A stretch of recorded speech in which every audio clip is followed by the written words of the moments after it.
Assalamualaikum warahmatullahi wabarakatuh. Hamdan syukronillah, salatan wassalaman ala rasulillah.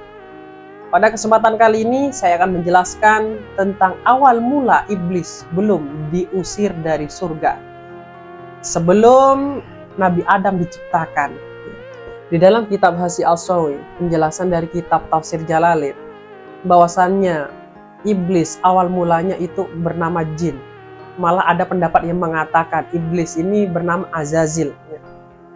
Sebelum Adam diciptakan, iblis ini dikagumi oleh para malaikat karena dianya itu ahli ibadah. Malah di dalam kitab di sini dijelaskan bahwasannya karena khazinal jannah, iblis itu pernah menjadi juru kunci surga. Arba'ina alf, selama 40.000 tahun. Dan juga iblis pernah menjadi pemimpin para malaikat selama 80.000 tahun. Dan iblis juga pernah menjadi penasehat malaikat selama 20.000 tahun.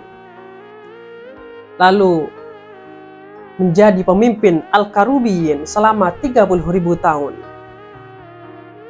Lalu menjadi pemimpin Ruhaniyin selama 1000 tahun. Dan dianya juga bertawaf di sekitar Arash selama 14.000 tahun.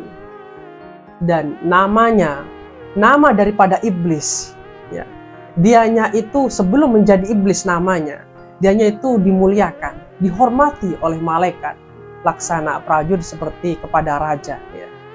Di langit pertama, saking dianya itu iblis ini makhluk yang ahli ibadah, dianya mendapat gelar al-abid, orang yang ahli ibadah atau makhluk yang ahli ibadah di langit pertama. Di langit kedua mendapat gelar az-zahid. Di langit ketiga mendapat gelar al-arif. Di langit yang keempat mendapat gelar al-waliyu. Di langit yang kelima mendapat gelar at-taqi. Di langit yang keenam mendapat gelar al-khazin, karena iblis pernah menjadi juru kunci surga. Dan yang ketujuh pernah digelar Azazil, panglima daripada malaikat. Malaikat kagum dengan iblis, karena dianya itu ahli ibadah, ibadahnya kepada Allah luar biasa.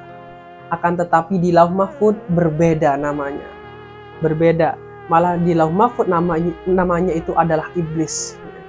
Malah di Lauh Mahfud namanya adalah iblis.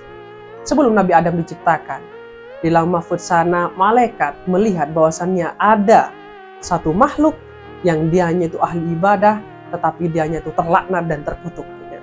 Lantas malaikat yang lain ini takut.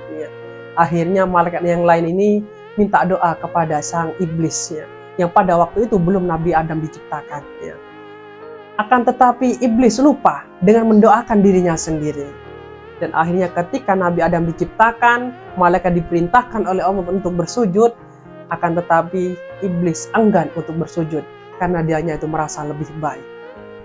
Bayangkan, makhluk yang ahli ibadah, yang dikagumi oleh para malaikat, dia menjadi makhluk yang terlaknat, disebabkan karena dia memiliki sifat yang sombong.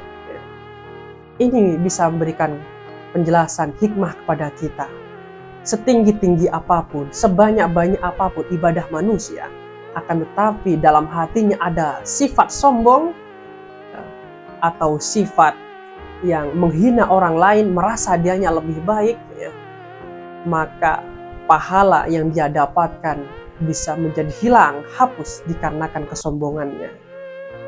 Iblis itu orang makhluk yang ahli ibadah. Jangan sampai kita yang sudah dijadikan khalifah di bumi malah menjadi lebih parah daripada iblis. Iblis itu adalah jin, namun dianya itu menjadi iblis karena dianya itu enggan, tidak mau bersujud kepada Nabi Adam. Akhirnya dianya diusir dari surga. Ketika diusir, iblis ini merasa tidak mampu. Akhirnya iblis meminta kepada Allah untuk diberi kekuasaan dalam menggoda anak Adam. Sampai saat ini banyak sekali orang yang tergoda oleh iblis. Laknatullah. Semoga penjelasan dari saya bisa bermanfaat bagi kita semua. Semoga ke depan kita lebih baik daripada sebelumnya. Akhirul kalam. Assalamualaikum warahmatullahi wabarakatuh.